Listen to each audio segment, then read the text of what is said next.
오늘은 아브라함과 관련된 분별 주제 네 번째 시간입니다.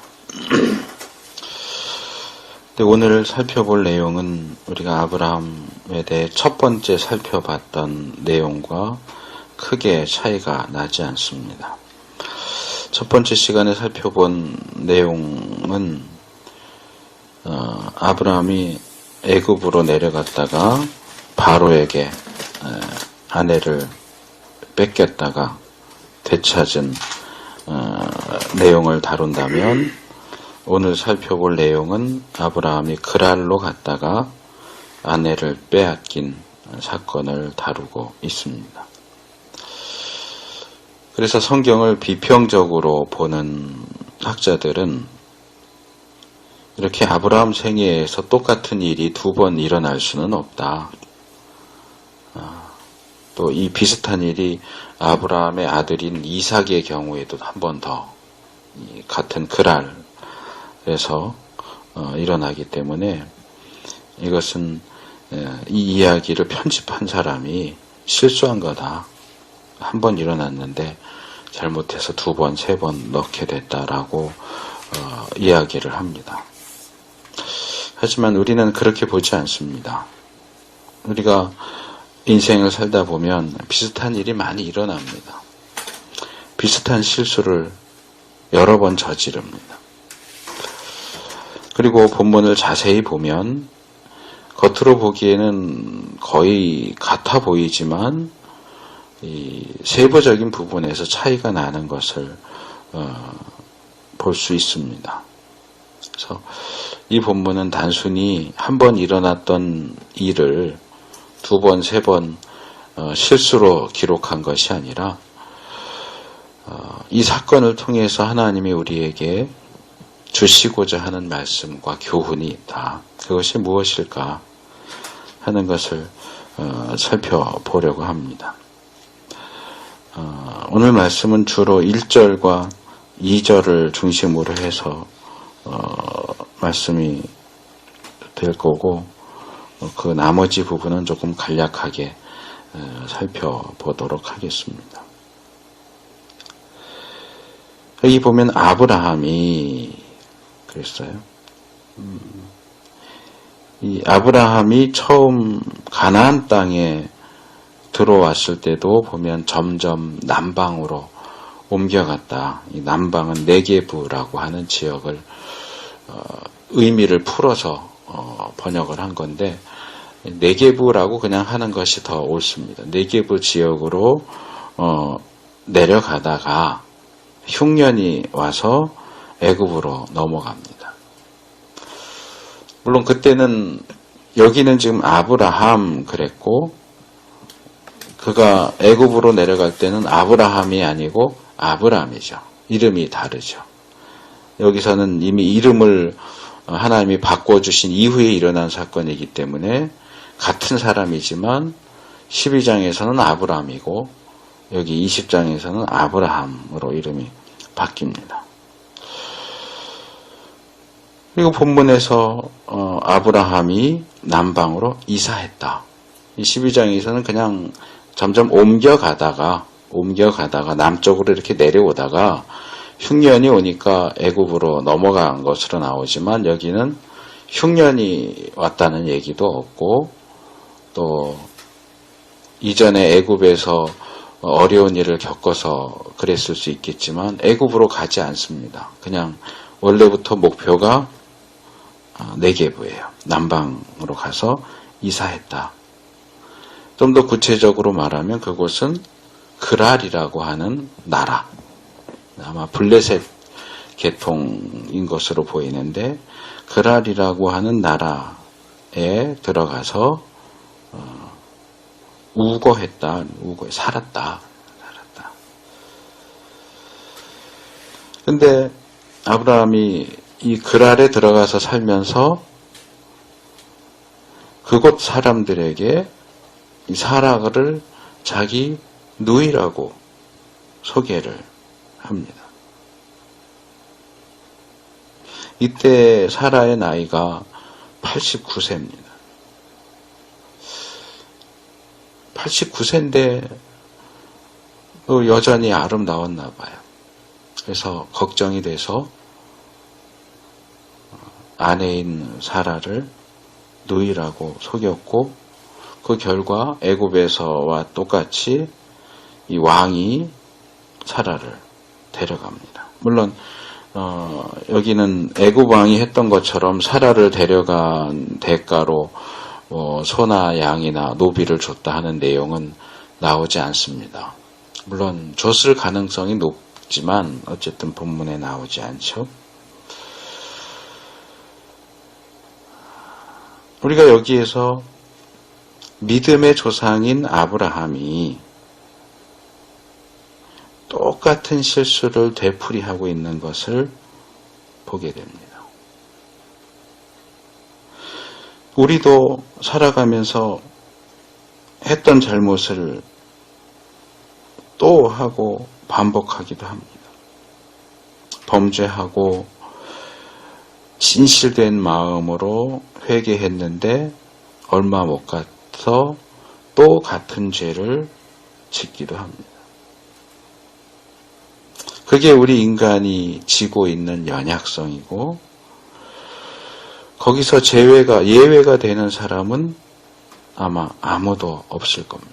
그리고 그것은 믿음의 조상인 아브라함도 마찬가지입니다. 그런데도 이 아브라함에게는 믿음의 조상이라고 하는 그 딱지가 붙어 있기 때문에 어쩌면 우리는 아브라함이 실수하는 모습을 보면서 위로를 얻을 수도 있고 은혜를 얻을 수도 있습니다.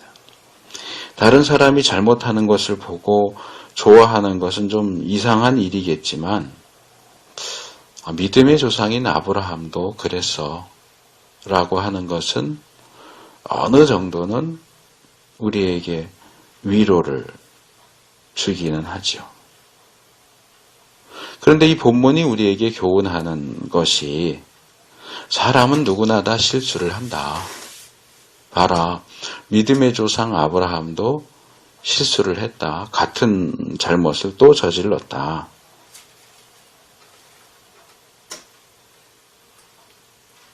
그게 이 본문이 우리에게 제시하는 내용의 전부는 아니라는 겁니다. 물론 그것도 있겠지만 본문을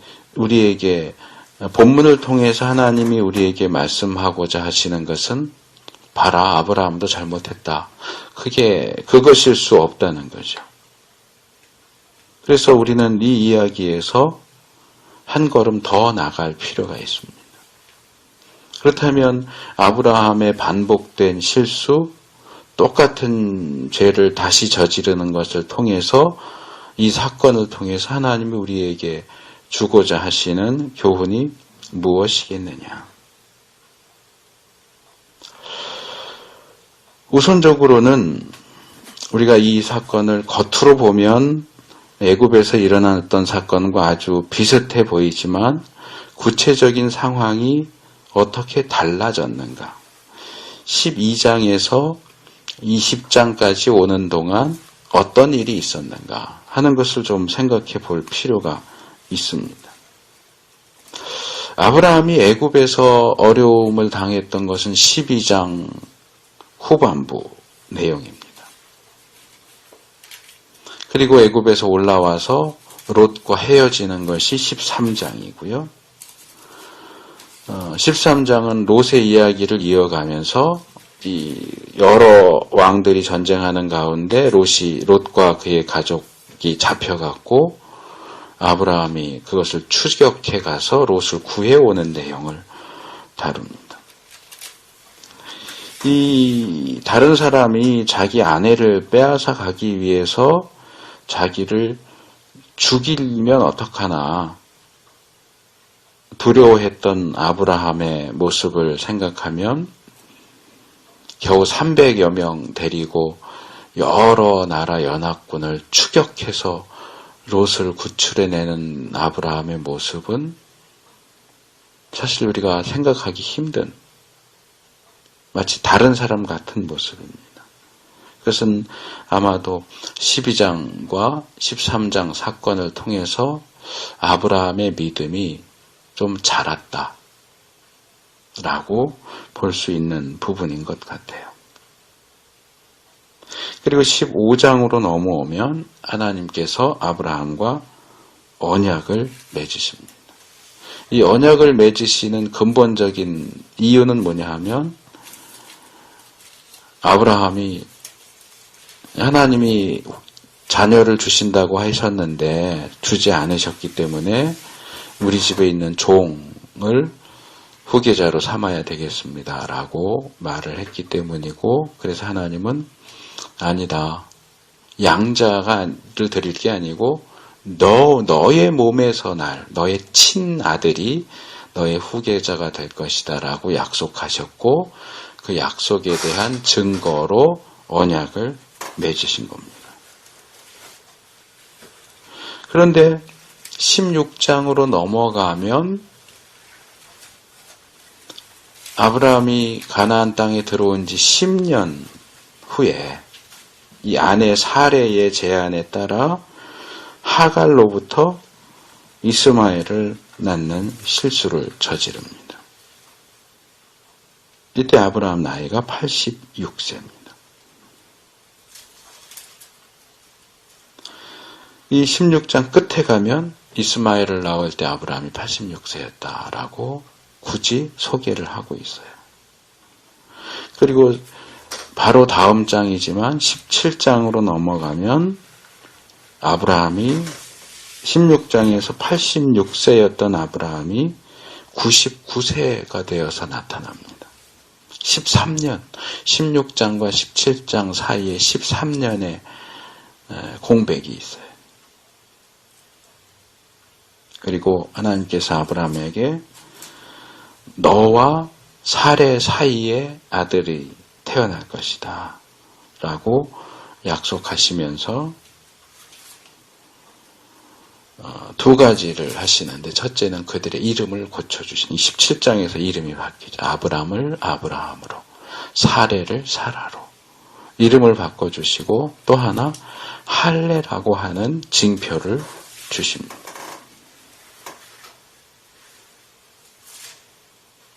그리고 18장으로 넘어오면 하나님이 두 명의 천사와 함께 사람의 모습으로 아브라함을 방문하시고 내년에, 그러니까 17장과 18장 사이에는 시간적인 간격이 거의 없는 거예요. 내년에 사레가 아들을 낳을 것이다. 그리고 18장 후반부하고 19장은 소돔 고모라 멸망에 대한 내용입니다.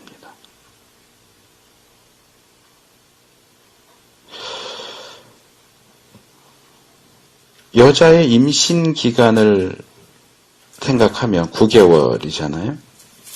그러면 하나님이 아브라함에게 먼저 말씀하신 17장, 그리고 아브라함과 사라에게 말씀하신 18장 전반부, 그 사건들이 있은 후에 적어도 2개월 내지 3개월이 지나서 사라가 임신을 했겠죠. 그래야 그 다음 해에 아이를 낳을 거 아니에요. 9개월 지나서. 그렇게 놓고 보면 20장 오늘 본문을 보면 아브라함이 소돔과 고모라가 멸망한 다음에 아마 그것 때문일 것 같은데 이사를 하죠. 남방.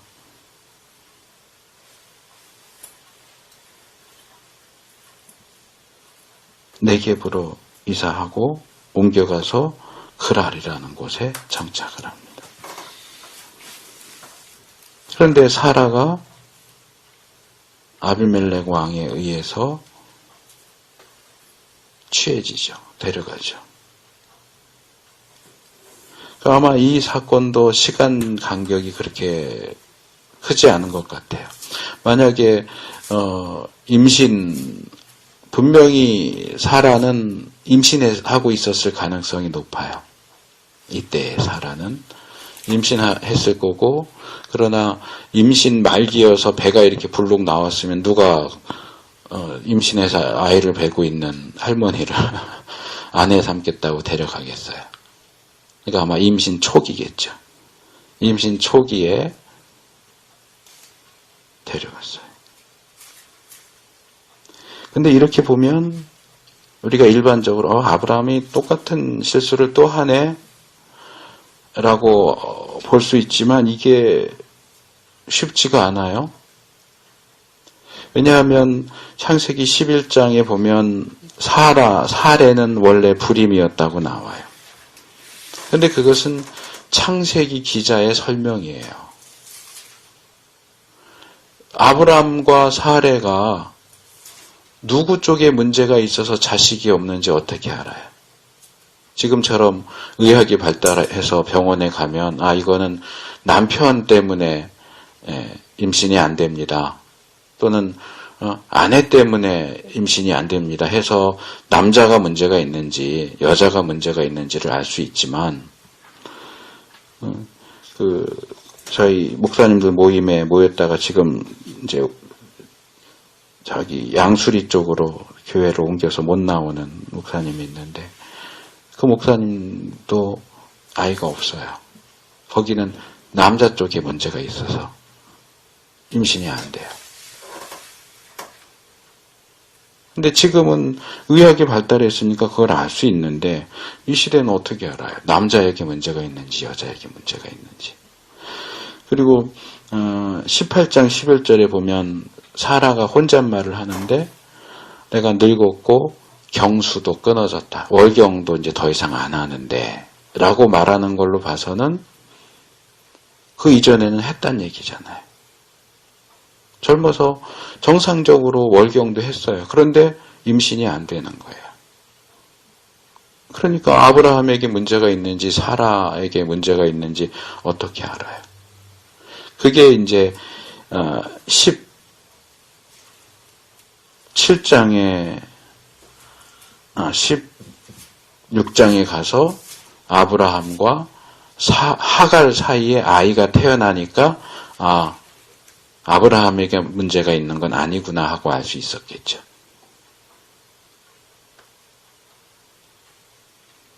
다른 여자 사이에서는 아이가 나니까 아브라함에게는 문제가 없는 거죠.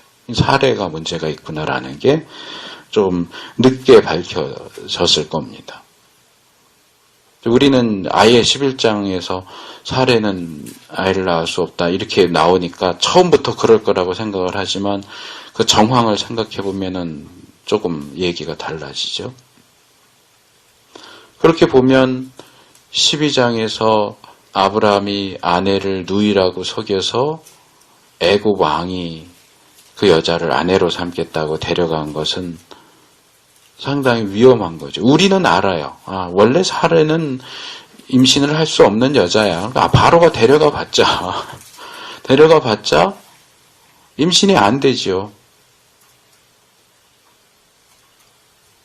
근데 이것은 사례에게 문제가 있다는 사실을 알고 있는 상황에서 내려지는 판단이고 그 당시에 아브라함과 사례는 그 사실을 모른다는 거예요. 둘 중에 누군가에게 문제가 있어서 아이가 안 생기는데 신경아 머리 좀 만지지 말래?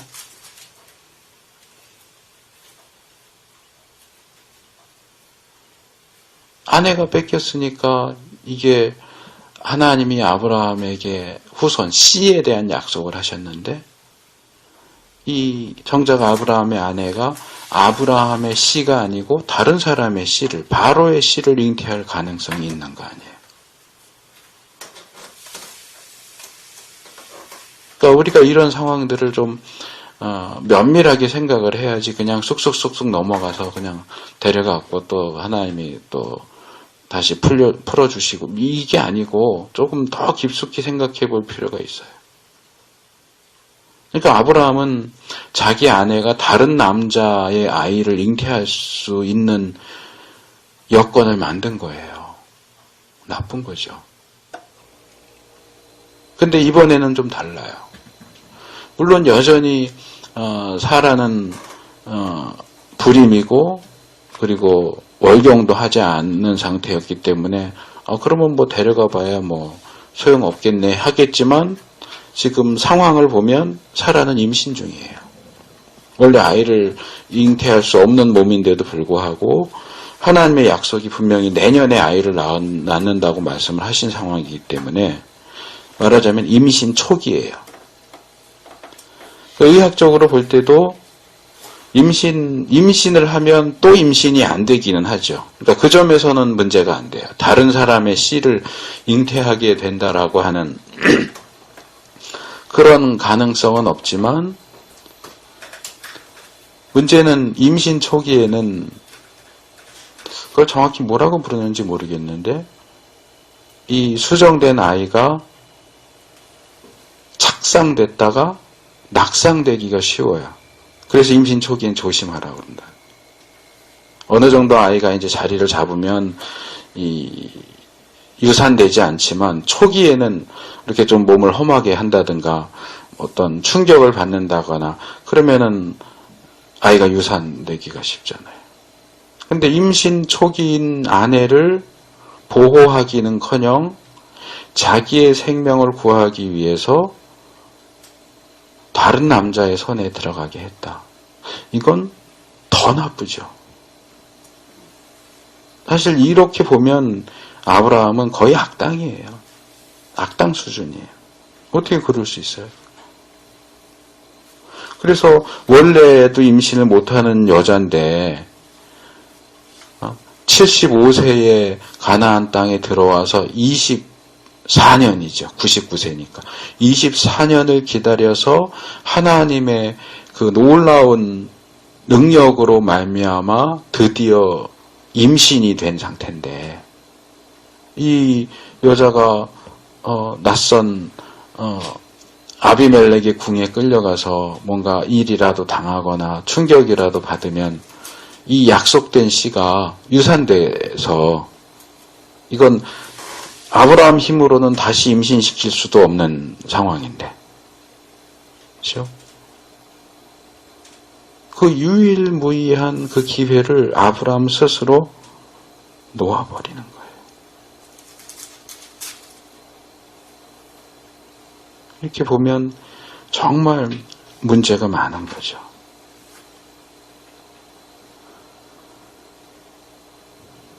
그래서 아브라함도 우리도 그래 같은 잘못을 저질러라고 하지만 자세히 살펴보면 이건 똑같은 상황이 아니에요. 애국과 똑같은 상황일 수가 없죠. 우리는 전반적으로 시간이 흐르면 전진해요.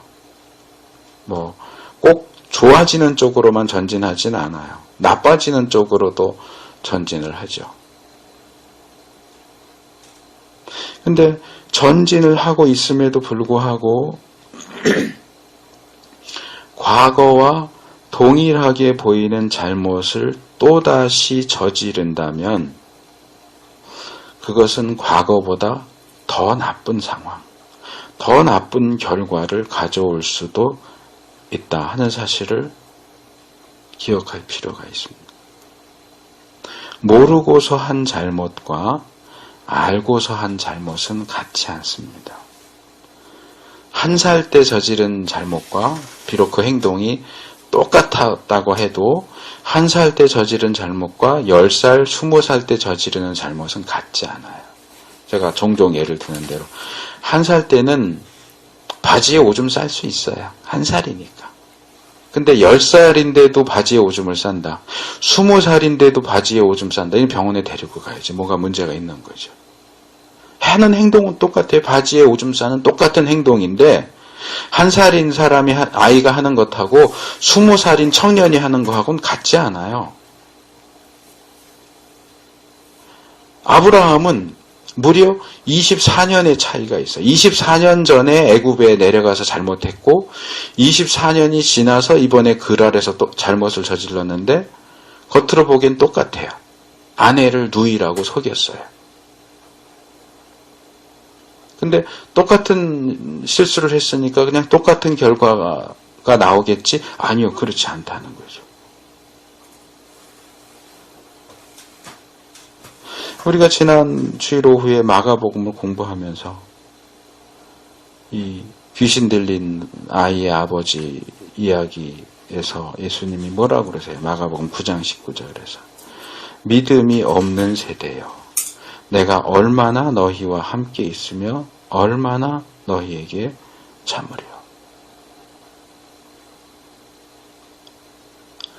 하나님께서 이런 아브라함의 모습을 보실 때, 또 우리의 모습을 보실 때 이렇게 말씀하시지 않겠어요?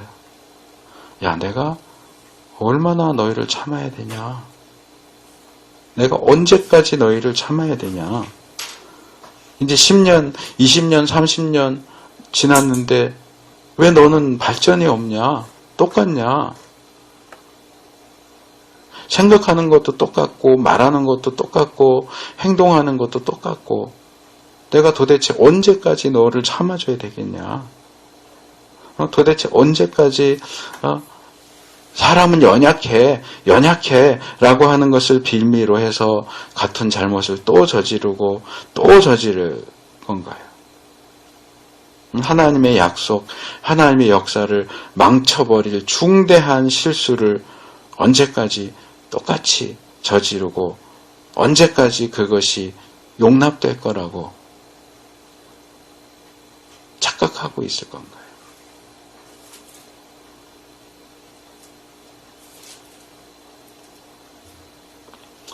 자, 이제 나머지 본문을 좀 살펴보겠는데 순서를 살짝 바꿔서 9절부터 마지막 절을 먼저 보죠. 여기 아비멜렉이 아브라함을 불러서 도대체 어째서 이런 일을 했냐라고 묻죠. 그것에 대해서 아브라함은 이곳 사람들은 하나님을, 이 하나님은 여호와 하나님이라기보다는 그냥 신이죠. 일반적인 의미에서 신을 두려워함이 없기 때문에, 신을 불경건한 사람들이기 때문에, 악한 사람들이기 때문에 아내 때문에 내가 죽을 것을 죽지 않겠는가라고 생각했다. 그걸 두려워했다. 그래서 하란에서 떠날 때부터 이제 본문에는 내 아비 집을 떠나 이렇게 있지만 이제 창세기 11장에 보면 하란에서 떠났다고 나오니까 하란에서 떠나올 때부터 우리 다른 지역에 가면 부부라고 하지 말고 누이와 오랍이라고 하자. 또 원래 사라는 자기 이복 누이라고 이야기를 하죠.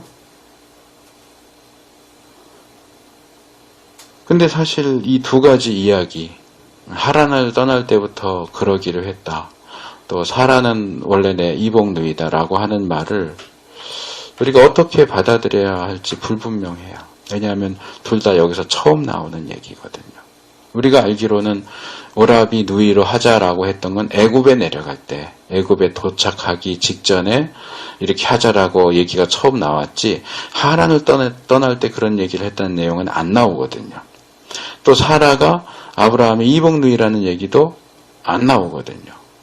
물론 그렇다고 해서 우리가 이거 거짓말이야 그럴 수도 없어요. 왜냐하면 성경이 모든 걸 다 기록하는 건 아니니까. 하나를 떠나면서 그런 얘기를 했을 수도 있고 정말 사라가 아브라함의 이복 누이였는데 결혼해서 아내가 된 것일 수도 있고 그래서 이거는 순 거짓말이야 이렇게 말하기는 어려워. 거짓말이라고 말하기도 어렵고 또 변명하는 중에 하는 얘기이기 때문에 진짜라고 말하기도 어렵고 잘 모르겠어요. 근데 중요한 것은 이게 진짜냐 거짓말이냐 그게 중요한 게 아니고 아브라함은 이미 24년 전에 애굽에서 동일하게 애굽 땅에 내려갈 때 그런 두려움을 가졌어요. 아내가 너무 예쁘니까 내가 아내 때문에 죽임을 당하지 않을까 하는 두려움을 가지고 그래서 아내를 누이라고 속였는데 결과적으로 아브라함은 손 하나 까딱 안 했는데 하나님이 문제를 해결해 주셨어요. 하나님이 보호해 주시고 구원해 주신 것을 경험했어요.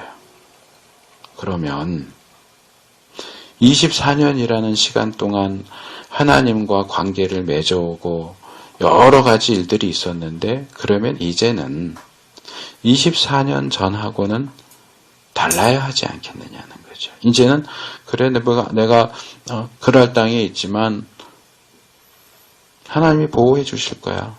하나님이 구원해 주실 거야. 뭐 굳이 내가 하나님 믿는 백성인데 아내를 누이라고 속일 필요는 없어. 이 수준이 되어야 하는데 아브라함은 24년 전이나 지금이나 조금도 달라지지 않았다는 거죠. 여전히 사람을 두려워해요. 여전히 아내 때문에 내가 죽게 되면 어떡하나 두려워하고 있어요. 그는 여전히 24년 전과 마찬가지로 내가 눌렀어요.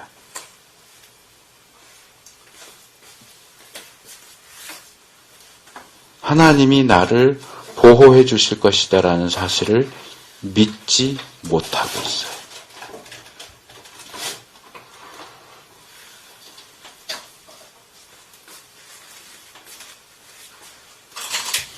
처음에는 그럴 수 있다고 쳐요. 아브라함이 하나님을 안 지 얼마 안 됐으니까. 하나님이 어떤 분인지 아직 잘 모르니까. 그런데 적지 않은 세월. 우리는 이제 여기 온 지 10년째 들어선다. 10년도 이게 참 긴 기간이라고 그렇게 하는데 아브라함은 24년째. 24년째. 어쩌면 갈대아 우르에서부터 하면 시간이 더 늘어나겠죠. 어쨌든 24년째 하나님을 알아오고 있는데도 하나님을 믿지 못해요. 비슷한 상황에서 하나님이 구원해 주시고 보호해 주신 것을 경험했는데도 불구하고 여전히 하나님이 자기를 보호하고 구원해 줄 거라고 믿지 못해요. 그리고 계속 변명하죠. 계속 거짓말하고. 그런데 앞에서 제가 지적한 것처럼 그럼에도 불구하고 본문은 아브라함도 연약했다를 말하고자 하는 게 아니에요. 아브라함도 연약했다도 물론 말하지만 그거보다 더 중요한 게 이제 3절부터 8절까지 나오는 내용이죠.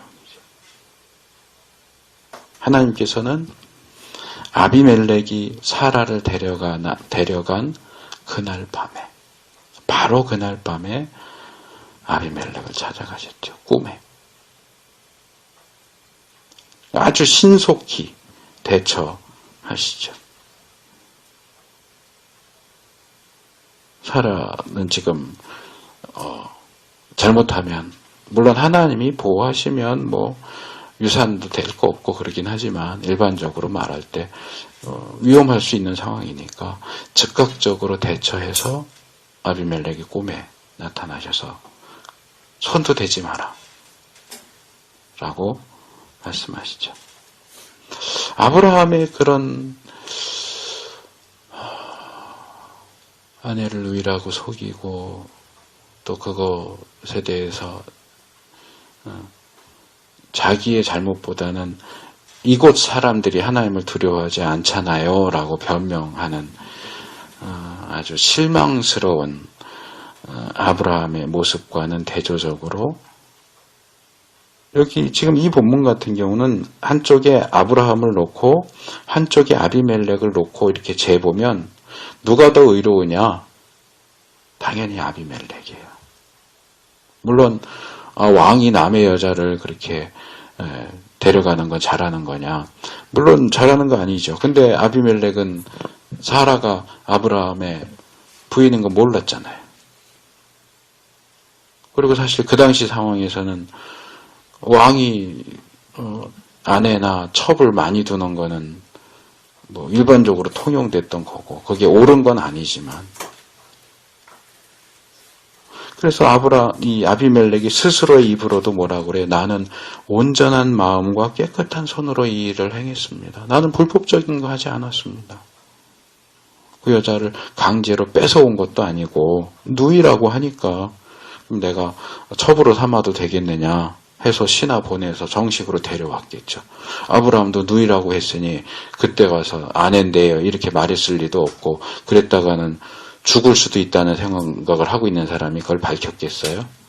예 하고 보냈겠죠. 아비멜렉은 남의 아내를 탐한 적이 없어요. 이게 그건 아비멜렉 얘기죠. 아니요. 하나님도 인정하시잖아요. 하나님도 나도 네가 온전한 마음으로 이 일을 했다는 거 안다. 인정하세요. 그럼에도 불구하고 이 여자는 남의 아내고 너가 만약에 그 여자를 건드린다면 너는 죽는다. 죽을 줄로 알아라.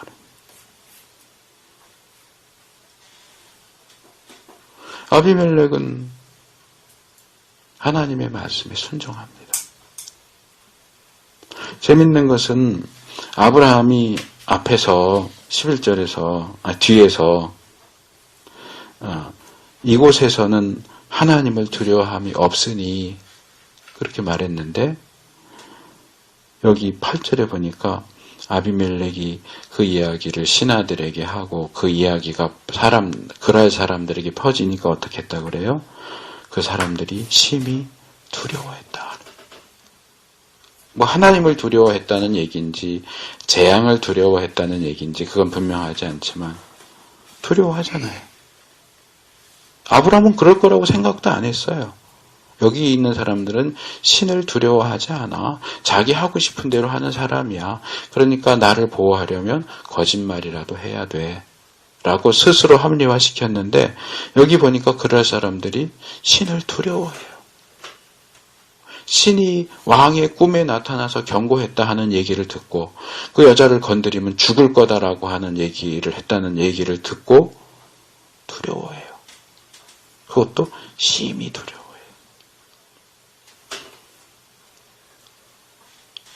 어쨌든 아브라함의 이런 실망스러운 모습에도 불구하고 결론적으로 말하면 하나님께서는 아브라함에게 신실하세요. 약속을 깨뜨릴 뻔한 아브라함이지만 하나님은 그에게 하신 약속을 이루시기 위해 즉각적으로 개입하세요. 그래서 결론적으로 애굽에서와 비슷한 사라가 무사히 돌아오죠. 사실은 제가 볼 땐 이게 본문의 주된 메시지예요. 하나님은 하나님의 백성이 연약해서 실수하고 실패하고 범죄한다 할지라도 그들에게 하신 약속을 지키신다. 그것을 지키시기 위해서 역사하신다. 우리에게는 신실함이 없을지라도, 우리에게는 믿음이 없을지라도 성경에 나오죠. 하나님은 여전히 믿으시다. 믿음직한 분이시다. 충실하시고 신실하신 분이시다. 물론 여기에도 또 함정이 있죠. 그래 내가 뭘 해도 하나님은 어차피 날 보호해 주실 거야. 그래서 마음대로 하면 안 돼요. 이렇게 하면 안 돼요. 거짓말하고 속이고 내 유익을 위해서라면 무슨 짓이라도 해도 되고 그래도 어차피 하나님이 다 뒤처리해 주실 거니까. 아니요. 그걸 얘기하는 게 아니에요. 여기서는.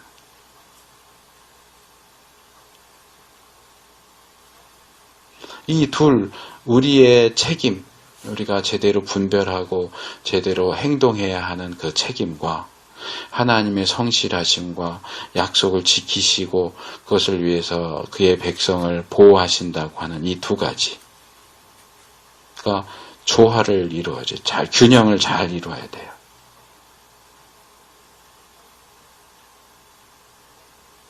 그게 사실은 좀 어려운 부분이기는 해요. 그러나 우리는 오늘 이 본문 사건을 통해서 인간의 연약함 그리고 그것과 대조되는 하나님의 성실하심을 발견합니다. 하지만 우리에게 적용할 때는 이제 두 가지가 같이 이야기돼야 하겠죠. 우리가 연약해서 실수하고 범죄할 때라도 하나님은 우리를 지키신다. 이것을 믿을 수 있어야 되고 또 한편으로는 그럼에도 불구하고 매 순간 우리의 삶의 자리에서 잘 분별하고 믿음 가운데 실수하지 않도록, 범죄하지 않도록 하나님의 계획이, 물론 하나님의 계획은 이루어져요. 어떻게든 이루어져요. 근데 사람의 측면에서 볼 때 하나님의 계획이 위협받는 그런 상황을 만들지 않도록, 하나님의 뜻과 반대되는 그 자리로 나아가지 않도록 조심해야겠죠.